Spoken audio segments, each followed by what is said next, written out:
آیت نمبر 65 عنکبوت فَإِذَا رَكِبُوا فِي الْفُلْكِ دَعَوُا اللَّهَ مُخْلِصِينَ لَهُ الدِّينَ، جب کشتی میں سوار ہوتے ہیں تو اللہ کو پکارتے ہیں اور خالص اللہ پہ اعتقاد رکھتے ہوئے اپنے دین کو اسی کے لیے خالص بنائے ہوئے صرف اللہ کو یاد کرتے ہیں، اسی سے دعا کرتے ہیں، اسی کو پکارتے ہیں۔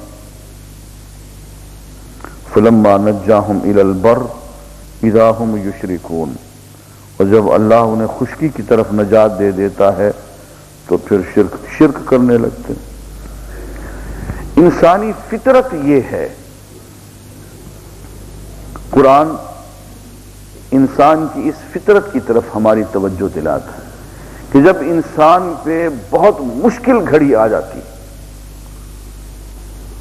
جب وہ موت و حیات کی کشمکش میں ہوتا ہے، اس کے سامنے موت ناچ رہی ہوتی ہے، تو وہ ہر ایک کو بھول جاتا ہے اور دل کی گہرائی سے آواز نکلتی ہے، اللہ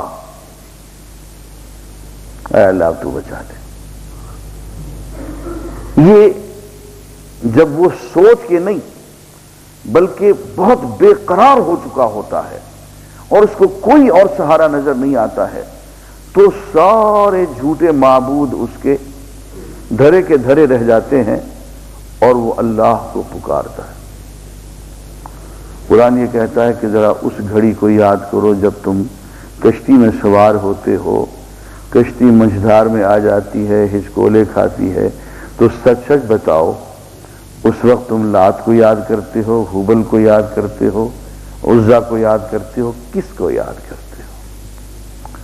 اور پھر قرآن خود یہ شہادت دیتا ہے کہ اس وقت تم صرف اللہ کو یاد کرتے ہو، باقی سب کو بھول جاتے ہو اور تھوڑی دیر کے لیے خالص اللہ کے بندے بن جاتے ہو۔ لیکن جب تم نجات پا کے واپس آ جاتے ہو اور وہ تمہاری بے قراری کی کیفیت جو تمہیں عین تمہاری فطرت پہ لے جاتی ہے وہ ہٹ جاتی ہے اور تمہاری مصنوعی کیفیت اپنے آپ پہ خود ایک طاری شدہ مصنوعی کیفیت پھر سے آ جاتی ہے تم پہ، تو تم پھر شرک کرنے لگ جاتے ہو۔ عزیزان گرامی، یہاں پہ پھر میں ایک بات کہتا ہوں جو تکلیف دہ ہے۔ قرآن کفار مکہ کے بارے میں یہ گواہی دے رہا ہے، مشرکین عرب کے بارے میں یہ گواہی دے رہا ہے کہ جب ان پہ مصیبت آن پڑتی ہے تو صرف اللہ کو یاد کرتے۔ ٹھیک ہے جی، ایک جگہ نہیں، قرآن نے یہ گواہی کئی جگہوں پہ دی ہے کہ تمہیں کیا مصیبت آئی ہوئی ہے، آفت آئی ہوئی ہے، جب تم مصیبت کے عالم میں ہوتے ہو تو صرف اللہ کو یاد کرتے ہو، جب مصیبت ٹل جاتی ہے تو پھر غیروں کی طرف پہنچ جاتے ہو۔ یہاں میں پھر ایک بار عرض کروں گا کہ ہمارا ایمان اتنا بھی نہیں ہے جتنا مشرکین مکہ کا تھا۔ وہ مصیبت میں اللہ کے لیے مخلص اور خالص ہو جاتے تھے، ہم عین مصیبت میں بھی خالصتاً اللہ کو یاد نہیں کرتے۔ آپ ذرا جنگی ترانوں کو ذرا سن لیجئے جو 1971 میں گائے گئے، اس میں ذرا دیکھ لیجئے کس کو زیادہ پکارا گیا ہے، اللہ میاں کو کہ علی میاں کو؟ اللہ کی ذات کو پکارا گیا ہے کہ یا علی زیادہ پکارا گیا ہے؟ دیکھ لیجئے آپ۔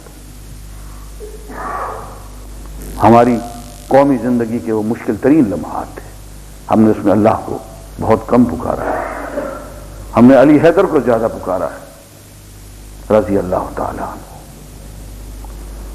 میری بیوی بیمار پڑ گئی، کسی پیر صاحب کے یہاں چلی گئی، پیر صاحب نے وظیفہ بات بتایا کہ بیٹی پڑھو بس فوراً ٹھیک ہو جاؤ گی، یا شیخ عبد القادر جیلانی شیئا للہ۔ وہ بیوی منہ لٹکائے ہوئے میرے پاس آ گئی، میں یہ پڑھوں؟ میں نے کہا اس سے بہتر ہے تم مر جاؤ، میں پھر شادی کر لوں گا کوئی اور۔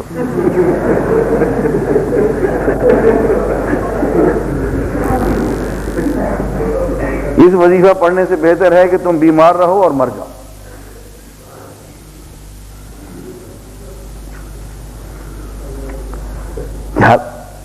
ہم جب بیمار پڑتے ہیں، ہم پہ کوئی مصیبت آتی ہے، تو اللہ کو یاد کرنے کی بجائے ہم شیخ عبد القادر جیلانی کو یاد کرتے ہیں. اور یارو شیخ عبد القادر جیلانی کس کو یاد کیا کرتا تھا؟ بدبخت یہ نہیں سوچتے ہیں. اتنا بڑی جس چیز نے شیخ عبد القادر جیلانی کو شیخ عبد القادر جیلانی بنایا ہے، وہ کیا ہے؟ وہ یہی کہا کرتے تھے، یا شیخ عبد القادر جیلانی شیئا للہ. یہ آنکھوں پہ پٹی بندھ گئی ہے، دماغ خراب ہو گیا ہے ان لوگوں کا. اور یہ دیکھیں قرآن کہہ رہا ہے مشرکین مکہ کے بارے میں کہ جب ان پہ بپتا آن پڑتی ہے تو سب کو چھوڑ دیتے ہیں، صرف اللہ کو یاد کرتے ہیں. اور ہم اتنے بد نصیب ہیں کہ ہم اس مقام پہ بھی نہیں ہیں جس مقام پہ مشرکین مکہ تھے. وہ صرف اللہ کو یاد کرتے تھے، ہمیں اس وقت بھی اللہ یاد نہیں آتا. اس وقت بھی ہم یا علی کہتے ہیں، یا شیخ عبد القادر جیلانی کہتے ہیں، یا داتا کہتے ہیں. اس سے بڑی لعنت اور ہم پہ کیا ہوگی؟ شرک اور کس چیز کا نام ہے؟ میں آپ سے پوچھتا ہوں، کس چیز کو شرک کہتے ہیں؟ کیا غیر کو پکارنا شرک نہیں ہے؟ تو شرک کس چڑیا کا نام ہے؟ آپ مجھے بتائیں تو صحیح. مجھے بیچارے علامہ نے کہا کہ ہو نکو نام جو قبروں کی تجارت کر کے، کیا نہ بیچو گے جو مل جائیں صنم پتھر کے. تو عزیزان گرامی، یہ آیت اپنی جگہ پہ یہ ایک بہت بڑا ہمارے لیے لمحہ فکریہ رکھتی ہے کہ ہم اپنے ایمان اور اپنے توحید کے اس مقام پہ بھی نہیں ہے جس مقام پہ کفار مکہ تھے جن کے خلاف حضور نے جنگ لڑی. اس سے بھی ہم نیچے گر گئے.